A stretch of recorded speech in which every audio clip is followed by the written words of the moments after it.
Hey there, Jonathan Sheppard here. So I just wanted to give a little bit more details about my novel, The Dorner Protocol.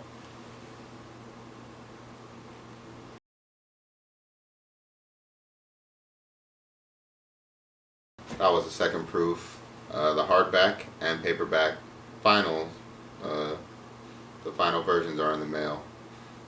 Hope they show up here soon, but you know, things these days. But let me just give a little bit of ancillary details about the work.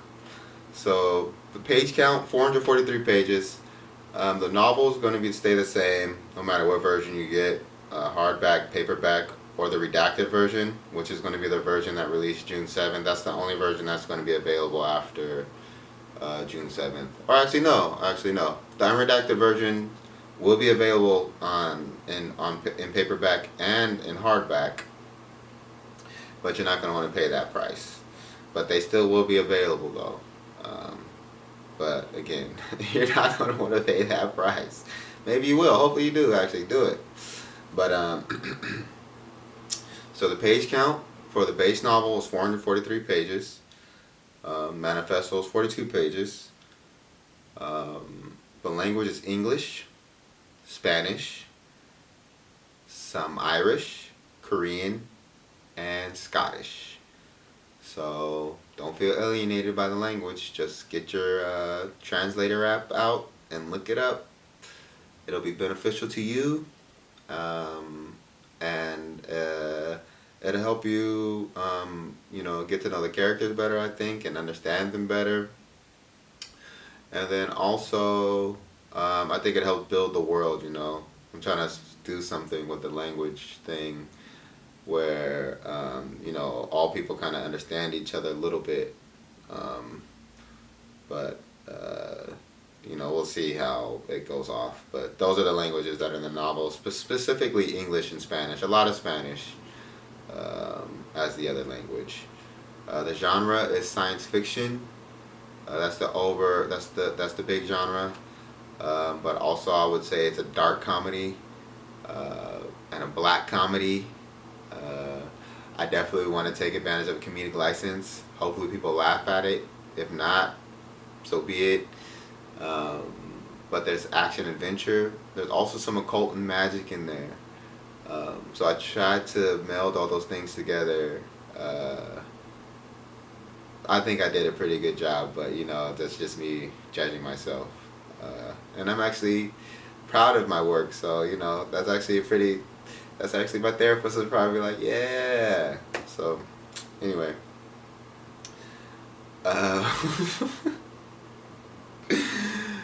rating.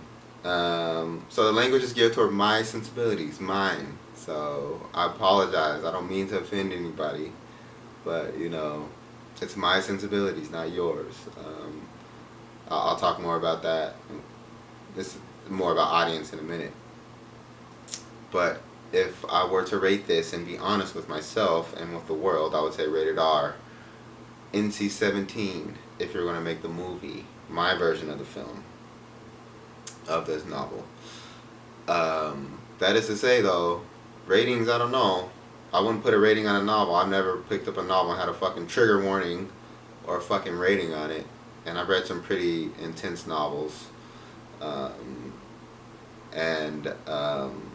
That is to say that ratings are bullshit, especially if I'm using film ratings, because I just always bring this up. I mean, I've been bringing this up a lot lately because I rewatched both of these trilogies with my kids, the Indiana Jones and the Back to the Future trilogies, and those things are not rated correctly, at least if I were rating them, and that's based on my sensibilities. I'd be like, holy shit, specifically Temple of Doom and the first Back to the Future.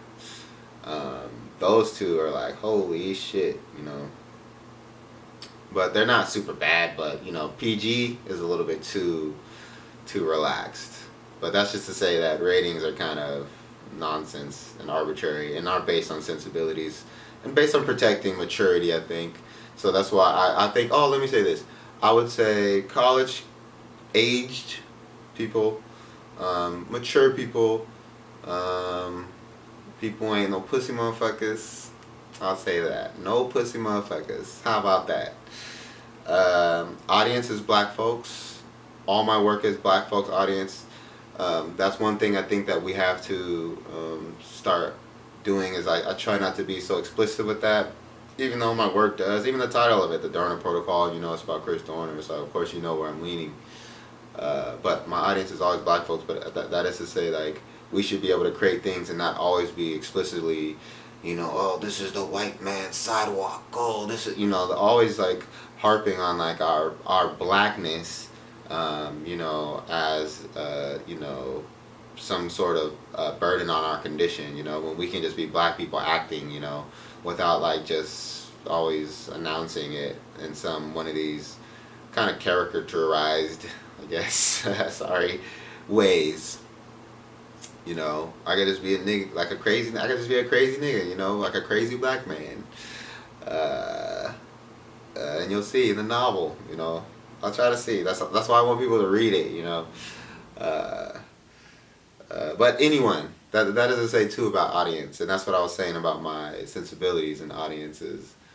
You know, a lot of my favorite novels, again, and some of the films that I like, and the paintings I've seen up in person, and you know, some of the other things that I've enjoyed, even some of the cities I've been in and shit like that, they probably would never ever imagine somebody like me viewing it or being their audience, you know, but I was, and I enjoyed it, you know, probably like other motherfuckers before me, you know, so that's to say, like, there's nothing to that, you know, anyone can enjoy anything.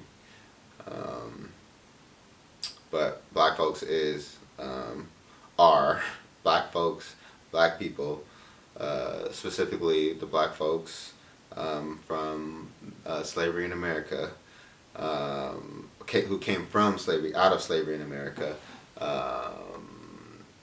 specifically them, you know, us. But let me talk about the title. Speaking of, you know, Christopher Dorner. You know, the title, the novel is kind of anti-authoritarian, but I really got it because I always thought about how Chris Dorner died. Like, I just always thought about, like, he could have possibly had the greatest last stand of all time, you know. It didn't come to fruition, but, you know, that's what I thought about. The greatest last stand of all time. But this one is more about defense. Christopher Dorner definitely went on a strong offensive. You know, and I'll always say I'm not trying my best not to lionize that, because in my heart of hearts I don't think I necessarily agree with I understand it for sure, and, you know, even in the book and in the characters, they definitely empathize, but, you know, I don't advise it, you know, unless you want to. Psych. Just kidding. But, you know, I just thought about that. Like, what if his house was just, like, indestructible and he just had a fucking infinite amount of ammo? You know? Basically, like some video game shit. And, you know, that's what I based the novel on. Kinda. But if you read it, you'll see that it's way different than that. But that's where the title came from. Essentially, it's like I was really entranced by that event, because I've been living in LA for 6 years by the time that happened, and it was just gnarly, just how, like, the city was, like, almost on lockdown, and this crazy nigga was just going. He was just he was a soldier, you know, and it was kind of like back then, you know, especially considering, you know, I was just my mindset. Like, of course, I was really, really attracted to that. But again, that's not to lionize him. Shit. Especially considering that this novel, I think, is ultimately about family, and he targeted people's families, and he didn't have a family to target. You know. So I know there's people who will justify that, but man, I don't know. I think that I make my arguments in this novel about family, and the importance of it, and actually that's probably the reason why the world is in the turmoil it's in, is people want to protect their families, but they're protecting their families at the destruction of other families, and that's the problem. But a little bit more about this. It started as a short story, and it was one of just the best midterm assignments I've ever had, because as an English major, I was like, I've only had 2 professors really have us make creative midterm or final assignments, and I didn't understand that, like, I mean, I never even thought about it until they actually brought it up, until they actually offered the assignment. Actually, I was like, wow, we should be working our creative muscles. We should be trying to emulate, let's just say emulate what we're reading. We shouldn't copy it, but we should be able to, like, let's see if we can put a story together, if we can write a good poem, if we can write a good short story, or write a more creative essay, or something like that, But I thought it was a very creative, thing that Professor Chung, like, I thank her for that, because she's the one that advised me. She said that in front of the whole class. She said, publish this, and I said, yeah, I will. Because it was fun to write. It was a short story. It was only like 4 pages or something. Expanded it into a novel, and it was just super, super fun to write. So that's why I did it, because I just got to be as creative as possible. And then especially considering like how all over the place my sensibilities are, and also like the things that I'm into. Art wise, I think it just like it was just cool for me to be able to bring together all that stuff.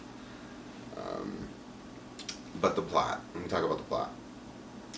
So I think the plot is, again, I talk about protection, and I think the father in the story is overprotecting his family, and I think like the family knows that, but the family is still trying to go along with the father as they trust him as the head of their family.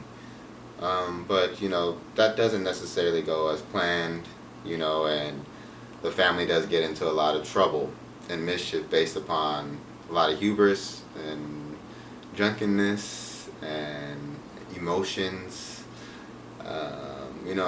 The dad is blunderous. It's just another hapless father, typical trope. Hapless father who's doing his best but just can't help but get in his own way. Sometimes to the detriment of his family. But his intent is good, and that's also a thing about intention. I think intentions matter, but they definitely matter kind of a little bit. They don't matter a whole lot. Actions matter the most. They matter only, actually, I think. But intentions do matter. On top of that, your intentions have to match your actions. Then otherwise, your intentions, I think, are corrupted, and you're not really doing what you intended. Your intention, what you're intending, or what you're telling people that you're intending, is probably a lie if your actions aren't matching up. And that's not to say that humans should be perfect, but we should be trying to match our intentions as best as possible. If we're not, we're just not intending to be good. We're just intending to be people lying about our intentions, because our actions aren't matching them. But but the plot is about a father, trying to protect his family from his blunder, and his family still rallying around him based upon, because of what he has trained them and indoctrinated in them throughout their lives and their time together. It's kind of a lot to talk about, and I don't really want to go too much deep into the plot, but just let's say that I think it's about fatherhood and protection, and what those two mean, and what those two things mean to manhood.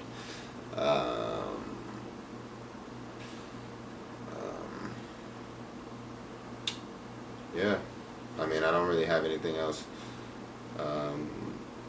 So I just want hopefully people enjoy the novel.